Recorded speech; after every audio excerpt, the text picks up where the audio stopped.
How are you? Doing okay. Where are you located? Trinidad, Maravan. Oh, okay. Trinidad, Florida. Okay. Yes, Florida. Where are some of the others from? I'm in Georgia. Who's in Georgia? Me, Donna. Oh, okay, Donna, Georgia. Okay. Okay, nice to meet you. Florida too. I'm in Florida. Florida? What part of Florida? Sebring. Oh, Sebring. Okay, you're where she is. Yeah.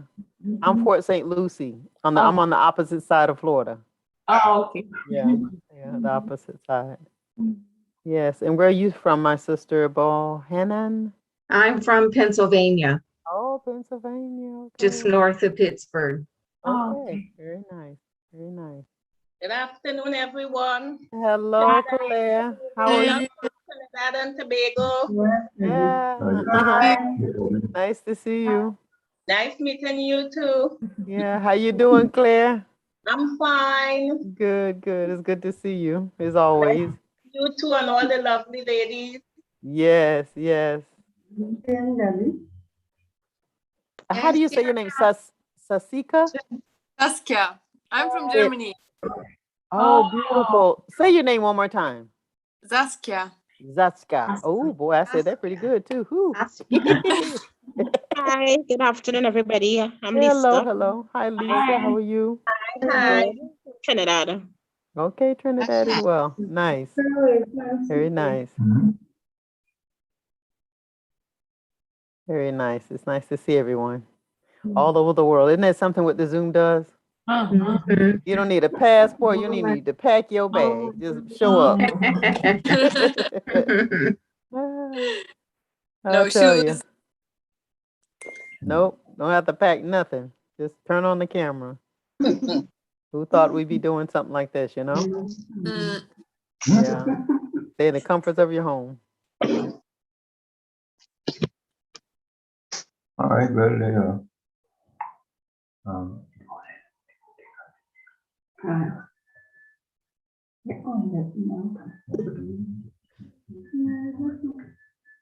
You're muted, Casey. You're muted. she's talking and she muted, Casey. She's trying to work on it. Hello, thank you. Thank you so much for coming and thank you for your patience. I call you my patience and I say, I wonder where that word patient come from. But I think maybe with one doctor, maybe a lot of people have to wait so they start calling people patients. But I am so sorry. I am going a little bit behind today because I am trying to synchronize my video. I have a new device and it is just not working for me very well. But we have a really good class. We have great content, and this is going to be a discussion. I'm going to present to you. Unfortunately, while I'm presenting, you won't be able to see my face. So I'll be coming in and out, but we're going to have a good, lively discussion. You may want to take notes, and I will see if there's somewhere I could post my presentation at the end. Okay? I see some familiar faces and I see a lot of new people. So I am looking forward to hear from you and to meet you. My name is Casey Pacheco. Okay, I'm sorry.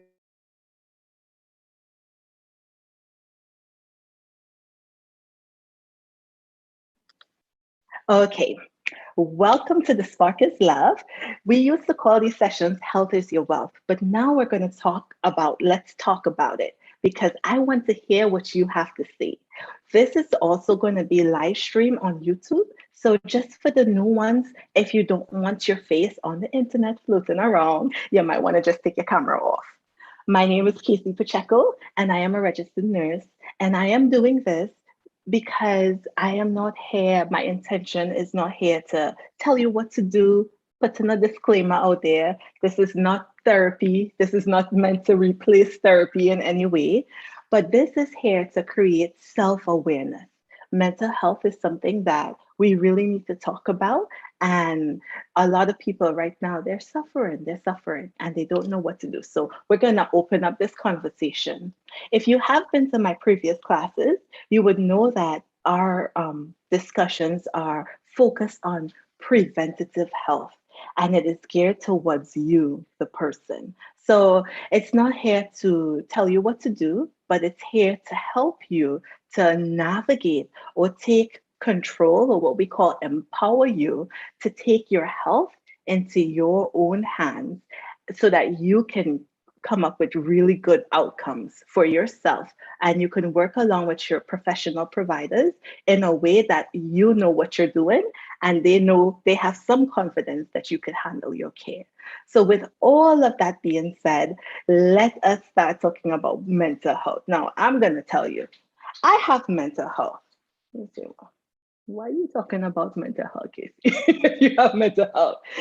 So when you talk about health or physical health, right? If I tell you I am sick, if I say I'm sick, it could mean I have a cold or it could mean I have cancer, right? So sickness has a broad spectrum. If we could apply that for physical sickness, you could use it for mental illness as well. You have a broad spectrum of not being okay. So before we talk about the broad spectrum, let's talk about what is a mentally healthy person. Have you seen one? Do you know somebody mentally healthy? I don't know anybody. I don't know anybody mentally healthy because this world is crazy. But the dictionary defines mental health as being emotionally, right? Socially well-being, emotionally well-being, and psychological. Now, when you think about psychological, and hold on, let me stop because I'm going to share my screen. Um,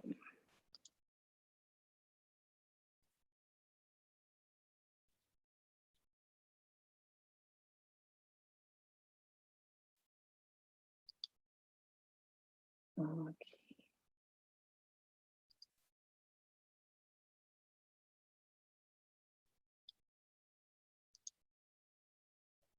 Okay.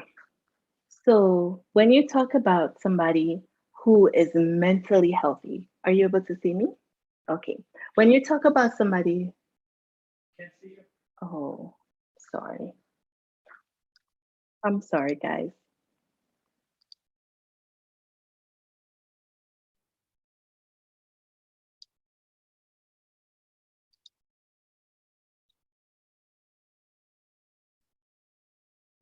Huh? Yeah, I'm gonna.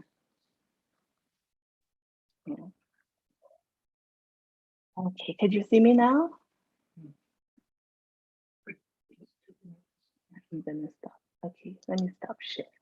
I do apologize. I had all these beautiful notes, but you're just gonna have me today. Okay, so this is real conversation here. Okay, so somebody who is mentally healthy. Let me start over. Emotionally, socially, psychologically. We use words and sometimes we don't know what they mean, right? So emotion is how you feel. Psychological, you have the word psyche and logic. So it's the logic or the arrangements of the psyche or the mind. And social, we live in society, right? With a group of people. So when all those things emotionally, we feeling good, right? Psychologically, the way we think, right? And the way we arrange our thoughts are good and good for our well-being, and socially the way we interact with others, right? Or even when we're by ourselves, right? It is good for our well-being. That is a mentally healthy person. So mental illness would be when your emotions, you don't have a good handle over your emotions, your thoughts, your feelings, right? And you're not interacting with society in a way that benefits you or others. So that is the dictionary's definition of mental health. And so it will be, we'll get the thoughts of mental illness. Now, everybody can describe it differently. And I really want to hear your thoughts about what mental illness is to you. But when in this discussion, we will, now that we define what mental illness is, we're going to talk about three things. We're going to talk about judgment, understanding, and compassion, right? So when you talk about judgment, right, it's not, this class is about the self, right? Self awareness. So it's not to judge others, it's not even me judging you. This class is intended for you to think about what's my views when it comes to my own mental health, right? Understanding. Do I understand why I be acting crazy, right? Understanding. And third, compassion. How do I feel? How do I treat myself? What's my self-talk like? Okay, so those are the three things we're going to jump into. Now, when it comes to judgment, why is there so much stigma concerning mental health? Maybe you can tell me, maybe you have experience. And we're gonna, at the end of this class, I really want to hear your thoughts and your feedback. But I have come up with three things why I think that there are, from my research, from my experience, why it is so difficult and a little bit on the negative side to talk about mental health and mental illness. The first one is what they say, if you don't see it, it don't exist, right? So somebody walking on the street and they have a cast on or their head is bald and you instantly see them and you say, oh, and you don't just recognize that they're sick or hurt, but you start feeling compassion in your gut. You start feeling it, and you never even had a conversation with this person. Maybe it's their hairstyle, you don't know that, but the thought of seeing it triggers in your brain that something is wrong. Mental illness, you cannot see. You only see the effects of it. So, because people cannot see what you're struggling with, because I can't see what I'm struggling with, we get negative connotation and a stigma when it comes to mental health. We say, I looking fine, but I acting funky and I don't understand. Okay, so that's one of the reasons why. The second reason is because we need our mind to process thought. And if we are unable to process if our intellect or our abilities to process thought is not working correctly, what tends to happen is we become vulnerable. We become vulnerable because our thoughts are not cueing in to what is really happening. And as humans, we don't like to be vulnerable. So that's another thing that creates a negative connotation. The third part is our society, the way we live, the way we view ourselves, and the way we view others is based on production. So our identity of who I am is tied up in what I do, right? So, for instance, right now, I am a nurse. I'm functioning as a community nurse. So when I'm finished here, I go feed my baby, right? He don't know nothing about nurse. He knows mommy, right? But all of those things are, when I view myself, that's how I view myself. That's my identity. But it's not really who I am, right? So because we think we have to produce or we have to be, right? Somebody, right? We have to be producers. When we can no longer produce because our mind is not functioning the way we would like it to or the way others would like it to, our sense of identity, it fades away, it chips away because we say, well, I don't know who I am anymore. Okay. And we're going to talk more about this. But there's a lot of negative stigma. And what the negative stigma does is it does not help us to actually approach our mental illness with openness of mind. So I have some reasons here why you and I should release the judgment surrounded with mental illness. Okay. And so the first one deals with more of a holistic approach. So medical science, especially Western science, they're catching up to traditional medicine where there is no separation between mind and body.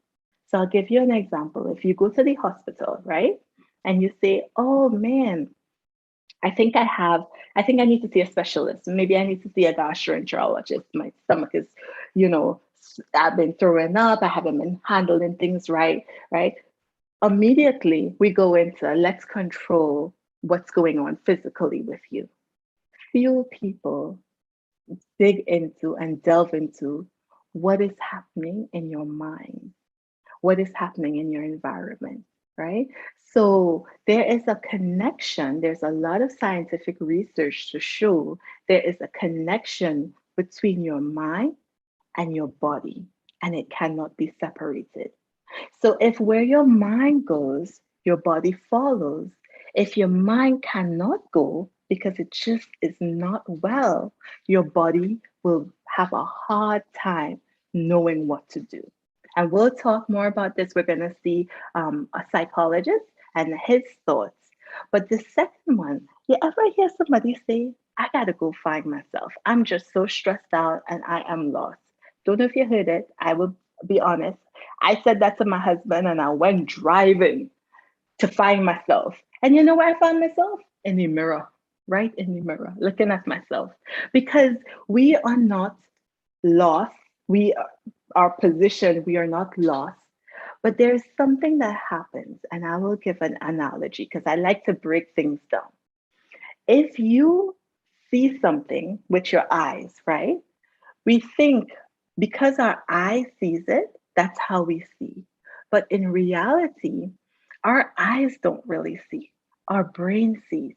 So our eyes pick up an image, right? And our brain converts the image and tells us what it really is. So if that happens for a physical interaction in our body, just imagine for our mental interaction. You see, two things in life is important to us as humans: life itself and love.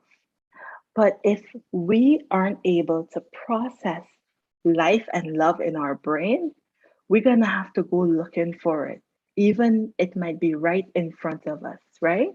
We may, our circumstances and our experiences, right, is not the only factor that tells us if we have life, a good life, or love, true love in our life.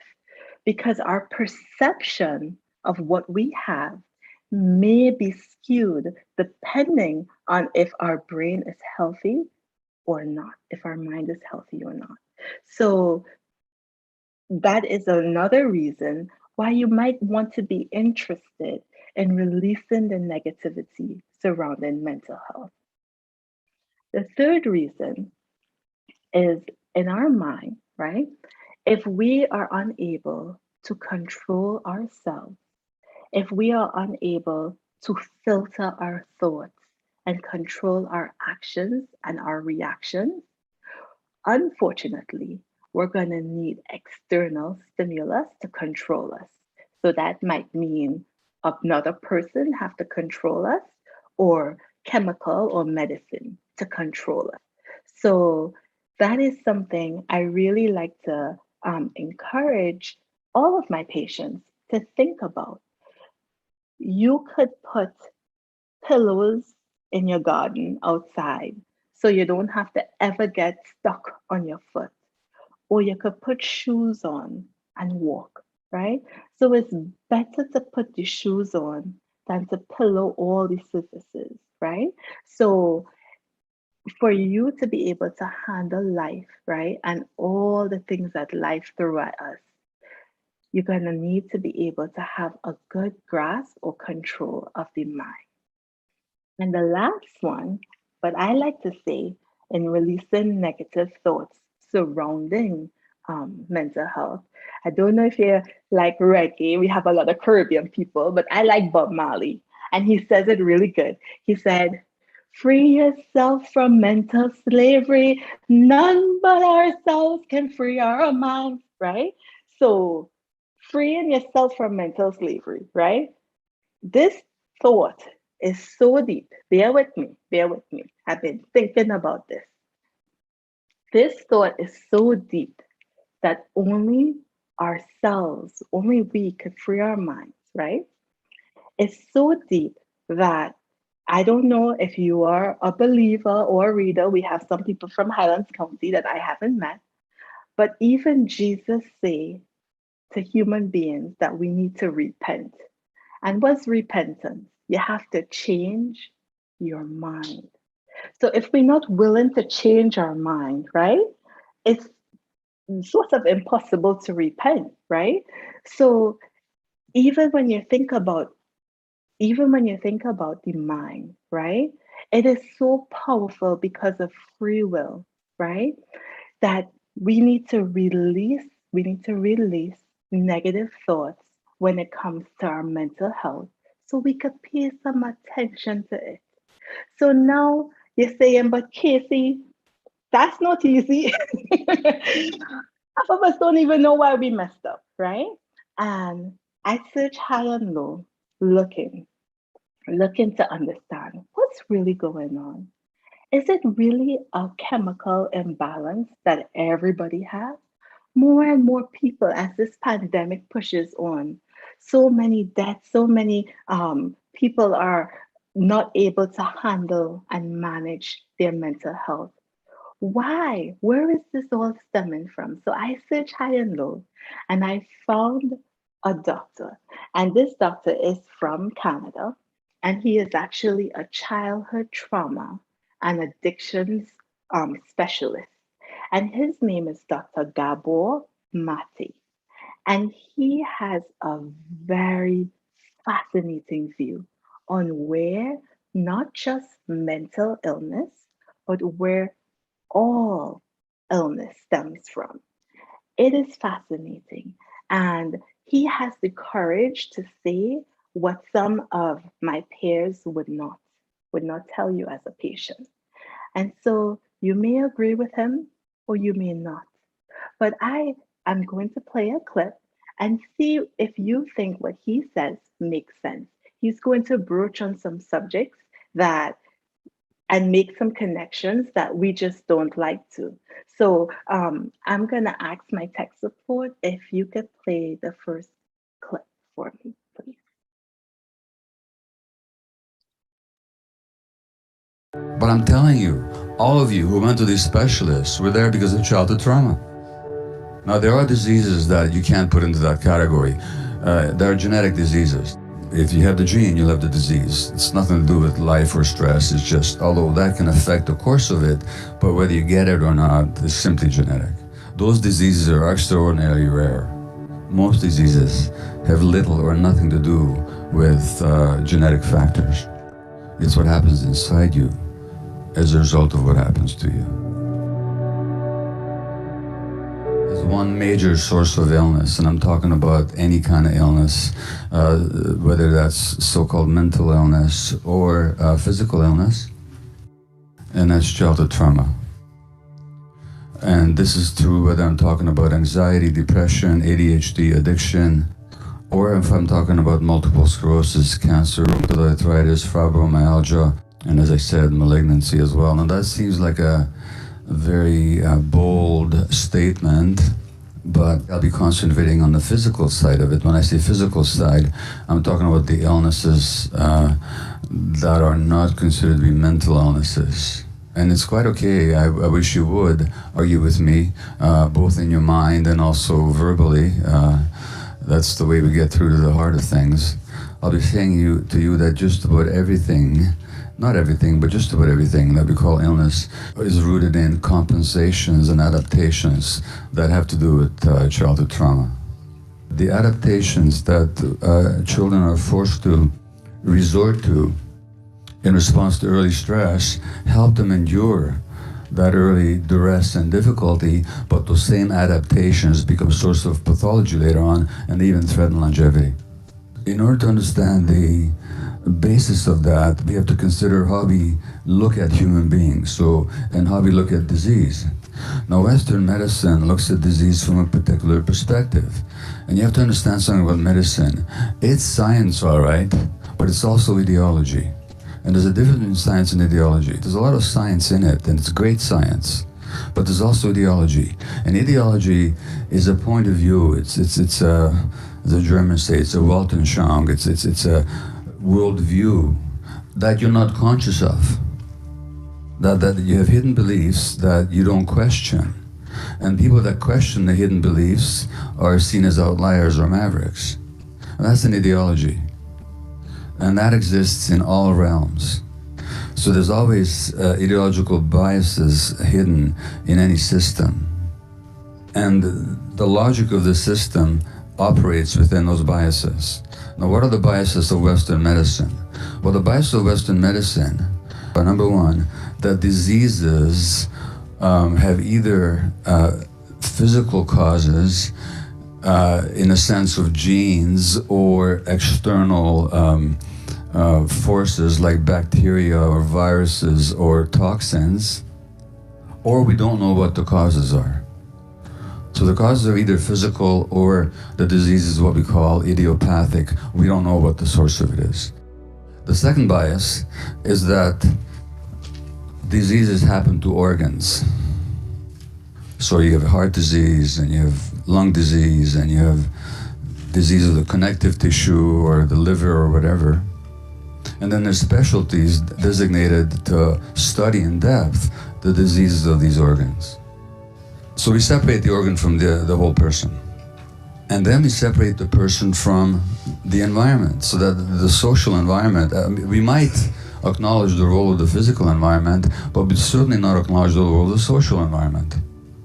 In Western medical terms, the average physician would not be able to explain to you, and this is not for lack of intelligence, simply for lack of training, would not be able to explain to you why is it that the more episodes of racism a Black American woman experiences, the greater her risk for asthma. It's just a documented fact. Nor would the average physician be able to tell you very easily the multiple times documented fact that children whose parents are stressed are more likely to have asthma. As a matter of fact, the degree of the child's asthma has been correlated with the degree of mental disturbance on the part of the parent. So you go to the physician, you get the inhalers, but that's all that happens. The human beings can't be separated from their environment. And what happens inside an individual on a physiological level is very much determined, or at least affected by what happens to them on a social level. So, nor would the average physician be able to explain to you, based on their training, why is it that if you look at lung cancer, the more adverse childhood experiences that you have, in other words, the more trauma you've experienced, the greater your risk of lung cancer, and this is true even if you cancel out smoking as a factor. Nor would the average physician be able to say a whole lot about the fact that a Canadian study showed that if you were abused as a child, your risk of cancer goes up by nearly 50%. And this is even after you've factored in or factored out things like smoking and drinking, which abused people are more likely to do.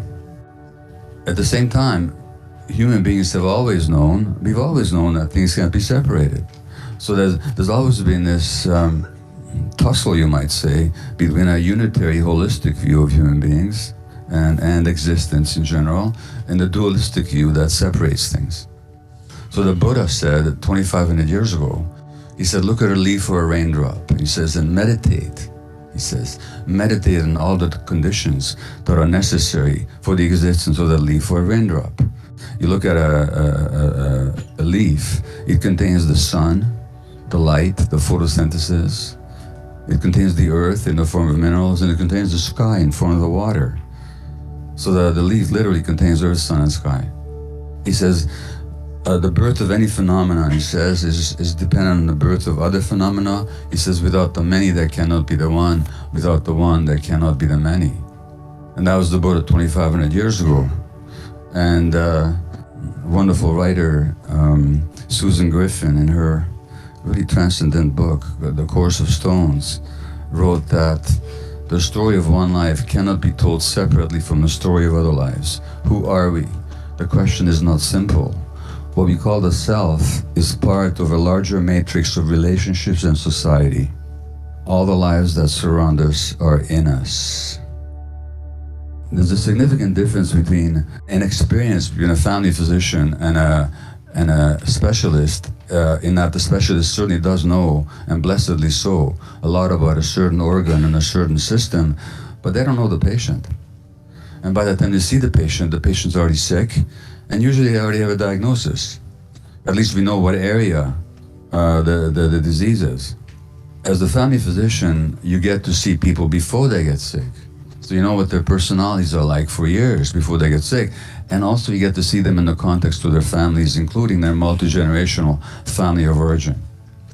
Let me just ask you right now, how many of you in the last 5 years have been to a cardiologist, a neurologist, a gastroenterologist, a dermatologist, maybe I said rheumatologist, any kind of an ologist? Just put your hand up. Okay, great. All right, now put your hand up again if they asked you about childhood trauma. One person, that's great.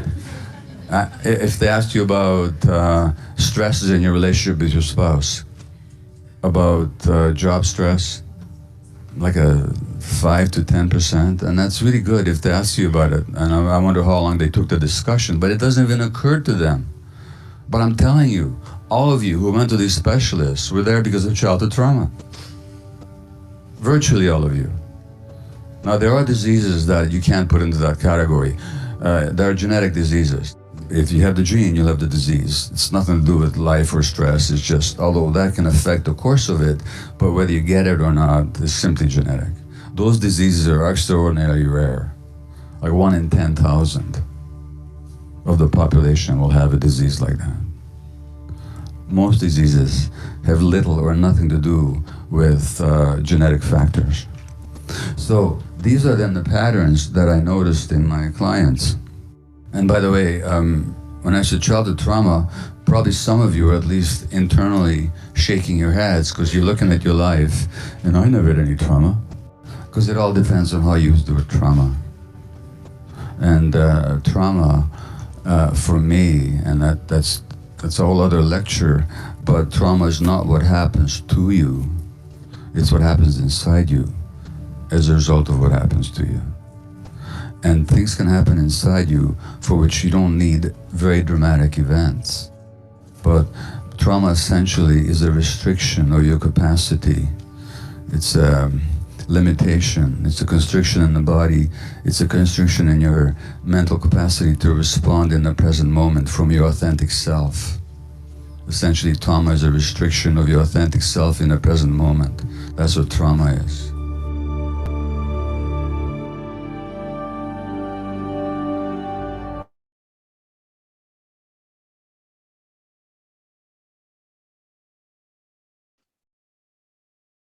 Thank you. Fascinating, interesting. As a nurse, I've been a nurse for over 10 years, and I have always thought there is a link between the body and the mind.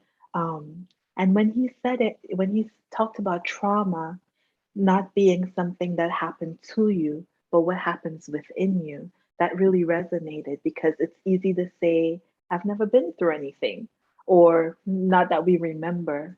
A lot of people are suffering from addictions, and some addictions are positive, because it works. If you're a workaholic, your boss loves that addiction. And some people are suffering addictions that it's crippling them, and it's crippling their self-esteem. He has some really, really good lectures about how to overcome addiction and how addiction is really rooted in trauma. And I would encourage you, if you are suffering from addiction, to really look into how his approach, compassionate approach to the mind is. It'll help you be compassionate with yourself. In nursing, we have something called evidence-based practice. So they say, okay, this is nice and it's in a book, but what's your experience? Bring your experience, bring the evidence. I want to see hard facts. So my personal opinion is that the evidence, right, it may not just be in written form. The evidence may be held in the people who is all around us. And I have had the opportunity to have an interview, a one-on-one, with a beautiful person in my community.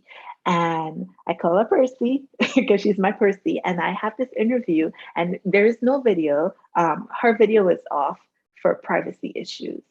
But she, in my eyes, is an expert when it comes to mental health. Why? Because she has had experience. She has had so much experience. And I did a pre-recorded video, and I'm going to share that video now with you. So pay attention, see what we could learn. Welcome back to The Spark is Love. So for this month, we are going to have an interview about mental illness, and we're going to talk to a professional. She is from our community here in Highlands County, and for privacy issues, we're going to keep her video off, but we're going to have an interview with Persis. And Percy, are you there? Can you hear me? Yes, I can hear you. Okay. Now, Percy is, in my opinion, she is an expert in mental health. You know, many of us in our profession, we have read about, we studied, heard about people experiencing mental illness, and maybe in our experience, we experience mental illness. However, Persis, she has a wide range of personal experience with members in her family who has had mental illness. Now I'm going to invite her in. Persis, you want to tell us a little bit about yourself in caring for loved ones with mental illness? Yes, I have my mom who is 70. I have three of my sons that deal with mental illness. My mom has dementia and Parkinson's. I have a son who has autism. I have a son who has ADHD. And I have a son who is schizoaffective. About my sister, sorry. No, I also helped take care of my sister who has mental illness. She has bipolar disorder. Okay, so you have many different genres and different, you have taken care of people on a wide age range dealing with mental illness. Did you have a lot to learn? Yeah, you have a lot. You deal with people and different personalities that they have. When we realize that someone has mental illness, you know, usually we change our tone of voice, but how do you interact with them? Is it one size fit all, or what has been your experience? Oh no, no, one size doesn't fit all. Depending on, I could say my mom, when I deal with her, I realized after a couple years that agitation started within the 30 minutes that I was there. So I would leave and come back. And of course, she hadn't forgotten after I agitated her. So I would go and come back and we'll start a fresh 30 minutes. So I could help her throughout the day by leaving and coming back in a short period of time. And also with my sister who lived with her who has the bipolar, she was violent sometimes and got agitated, and you know, I would talk her down and separate her from my mom because with having dementia and she would get agitated because she was agitated. So I had to separate Ashley, and she like babies and books and purse. So I would like get something that can keep her distracted while I took care of mom. And then my son who has schizoaffective, him one time he was in the room trying to make the mattress into a hot dog bun. And I'm like, why a hot dog? I prefer to have a hamburger. Can we do a hamburger? Because in my mind, like, we ain't gonna never make this mattress into a hot dog. So we can fold it in half. So I said, well, I'd rather have a hamburger. So we did that, and he laid, and I say, I'm full. Are you full? Let's go to sleep. And he laid down and went to sleep after that.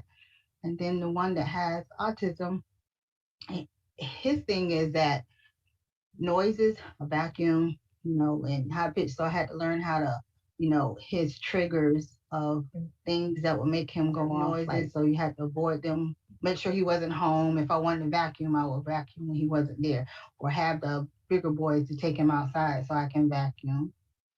And then the one with ADHD, you know, I put him on meds because he was very hyper. So, and I wanted him to pay attention in school. And then he has dyslexia. So I would put him away from the other kids when they were doing their homework so he wouldn't get distracted and so he can pay more attention to his work. I love how you kind of entered into his world in that you wanted the hamburger, not the hot dog, and you folded the mattress. It seems like you had a lot to learn over the years of dealing with the different types of mental illness. How was that learning curve for you? It was stressful, and I did research. I did research on each one of their conditions to be educated and but education is you can learn something, but when you live in it's totally different. So things that the book's saying always what you can use because of the situation. Just like I think I mentioned to you earlier about him being up in a tree thinking he was Superman. A book ain't gonna tell you how to get him out the tree without he don't jump. He's feeling like he's Superman when he jump out of the tree. So I just had to think of, like I'm afraid of birds, so don't jump out. If you start flying, then I'll be afraid of you. So let's, get down and I need your help, but I don't want you to fly. So it's just, each individual is different. So and each situation is different that I had to deal with them. I really applaud you because you have done and you are doing an excellent job. When in the hospital setting, in the medical field, when someone who has mental illness comes in, we take a clinical approach. So we see the problem and we want to fix it, and we use the medications and with good purpose. And when law enforcement comes in because maybe the meds are not working or, you know, there's a loss of control, law enforcement sees the person as a threat either to themselves or to others. So your perspective as a mother is a perspective where this is a child, this is a person, this is a human being, and you approach them from that perspective. You mind sharing a little bit about that? Yeah. Yeah, about like you have to, even though it's like scary, because it's been times I was afraid, but I knew that I had to get him in a safe place. So, my tone of voice, my facial expressions, be inviting, not like I'm gonna do, I'm coming to take authoritative and snatch you and come on here and why are you doing this? It's like, well, what's wrong? Can I help you? And whatever the situation was, it's like I put myself in his shoes. You're like, okay, he think it's real, so I can't tell him that it's not real because I can tell that he think it's real. So just like the hot dog bun, I was like, okay, I can do that. You just have to move into their space, not like try to yank them out of their space. You have to move into their space because it's easier to deal with them if you move into their space without being mean. Do you have any tips for where we encounter a situation becoming more and more volatile? Do you have any tips as to what could we do in that situation? I mean, if you could get them to tell you somebody who is safe for them, like with me, he will ask for the nice lady or he'll ask for his mom. So if you have somebody that can talk him down, I would try that first before I would call the cops. Even for me, I think back to the times when I had to deal with patients who were mentally ill and escalated. And I wish that there was someone, a loved one there that can quiet them down, even before you give medication or have to intervene in some way. I just wish there was this person, familiar voice. What are some preventative things that you have done over the years to, keep you grounded so you can be there for your loved one?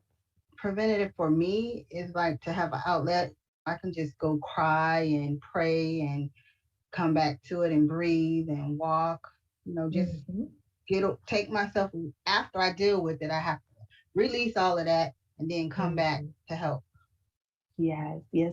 And you mentioned some really good things as far as releasing emotions, because emotions happen. It is in our mind, and we have to care for our mind too. We live in a world mentally ill, so we all have some form of mental sickness or illness, and we can release the emotion or deal with it, so that we can help others. And actually the act of helping other people helps us too. Even the tips that you shared for an extreme circumstance, we could use that even when dealing with people who have mental illness, just to even a lesser degree. Maybe it could be like depression or bipolar, and they might not become violent, but something might be real, maybe a feeling or an emotion. What do you think?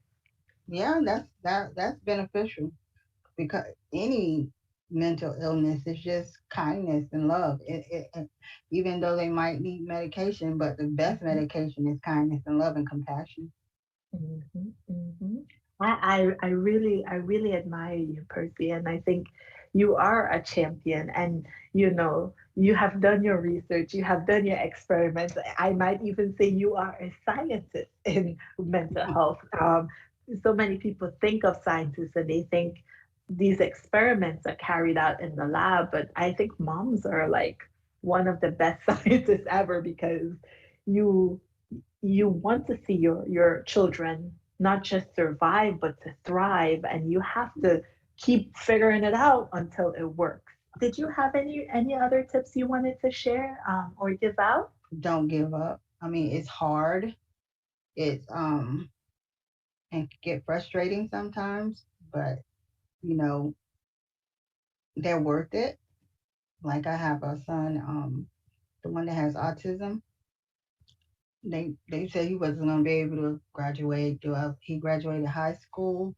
He's getting ready to do his CDLs. Well, he already passed the CDL test, getting ready to be a truck driver. So, I mean, just because society tell you that they can't, but if you nurture them and love them and show compassion and love towards them, they can be functional in society too. Percy, just hearing you talk, I admire you so much, and I can just imagine how many people you're gonna give hope to. Because sometimes we just need to identify that someone did it, and your kids are grown now, and Hmm. you put the work in, and the work was love, a mom's love. So, Yeah. well, thank you so much for joining us. I really appreciate you. And I hope everybody will tune in to the full episode of discussion about mental illness.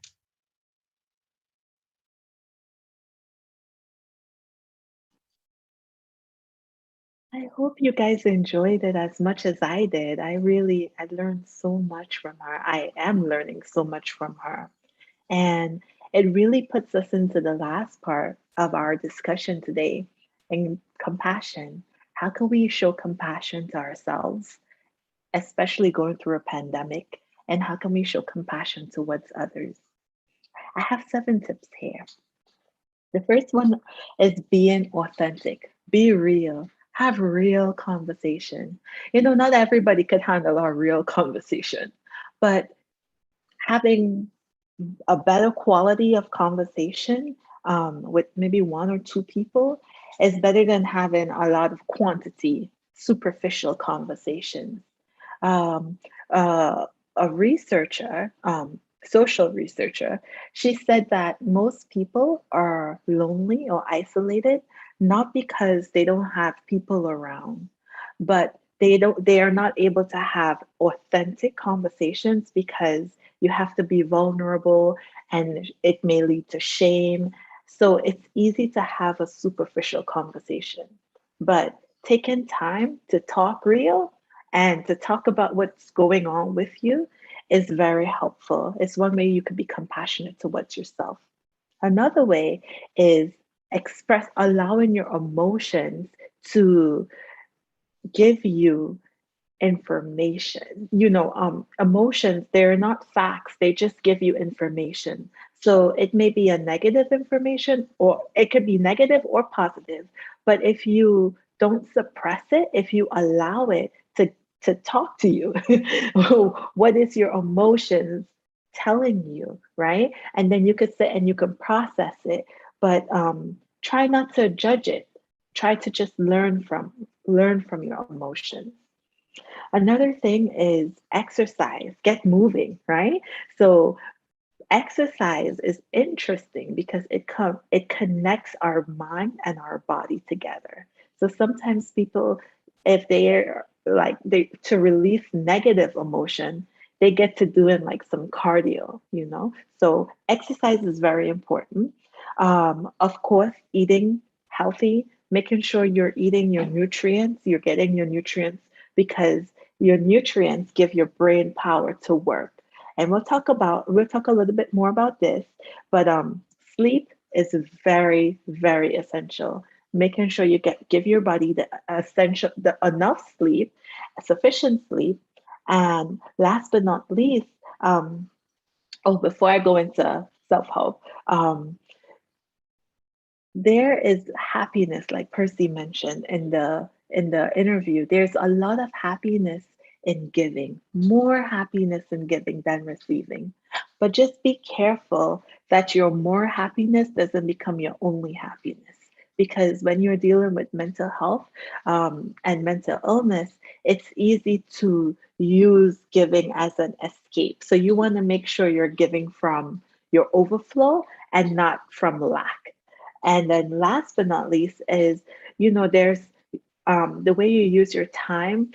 Sometimes we can use our time looking up things that make us afraid, maybe the news, or maybe sometimes we're looking at something and it's generating negative feelings or trauma within us. But now we live in the age of information. You could go on YouTube and you can look at psychologists, therapists. They have offered their content free of charge on YouTube so that you can not diagnose yourself, but you could find out more information about how you feel and maybe why you feel. Some examples of this are like Dr. Tracy Marks, Psych to Go, Stephanie Lynn, Brini Lee. These are life coaches, motivational speakers such as Lisa Nichols. And you'll see if you go to my YouTube channel, they are all linked to my channel. And these are resources you can go just to hear a little bit more about what you might be experiencing. Maybe you just feel it and you can't verbalize it.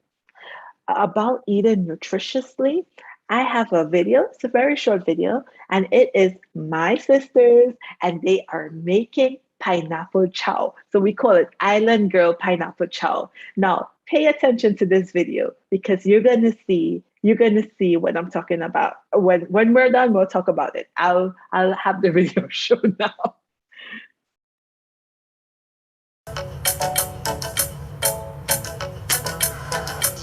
Hello everyone! Hi everyone. I'm Kishal. And I am Krista. And today we're making pineapple chow. Pineapple chow. In the Caribbean, we make chow from fruits that we might be able to find in season.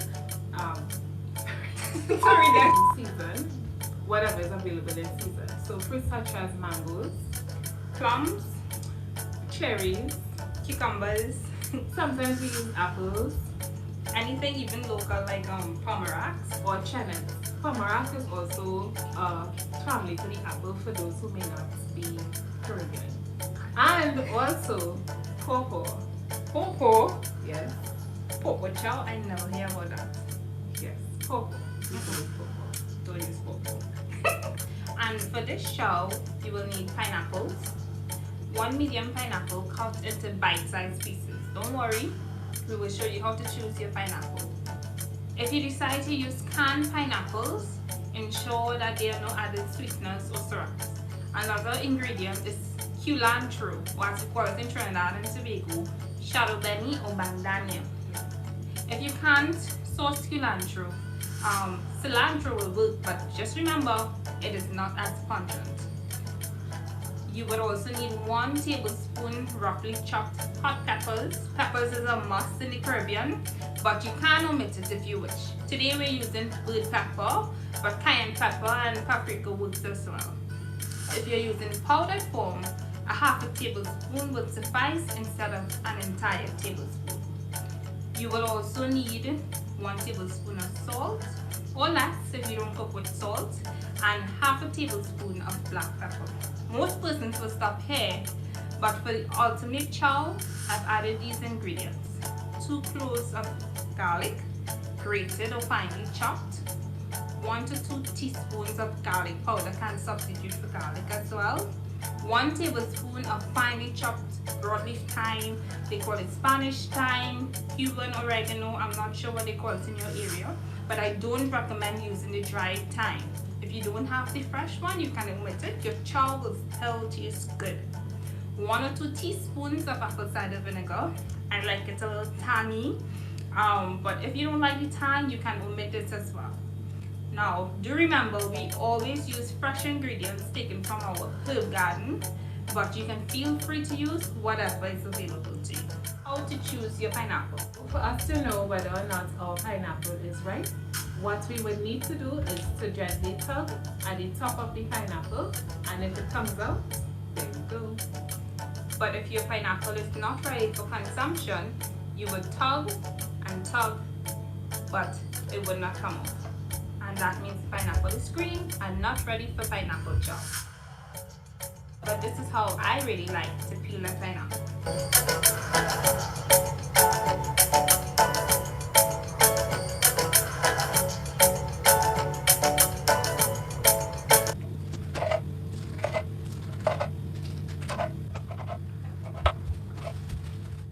There we have it.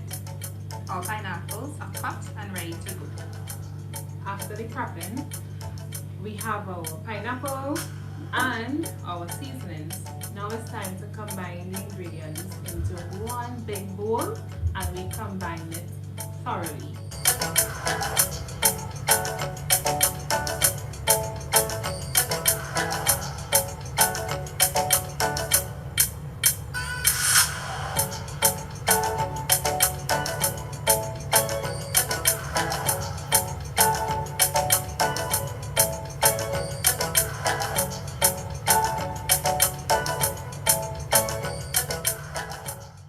I'm not sure some is like myself, but I love to put my chow into the fridge for about at least half an hour, so that I'm sure that it gets to really soak in all the flavors.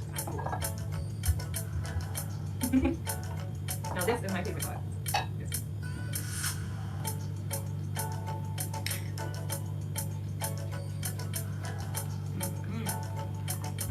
So happy pineapple chow making. Happy pineapple chow making. Bye. Bye.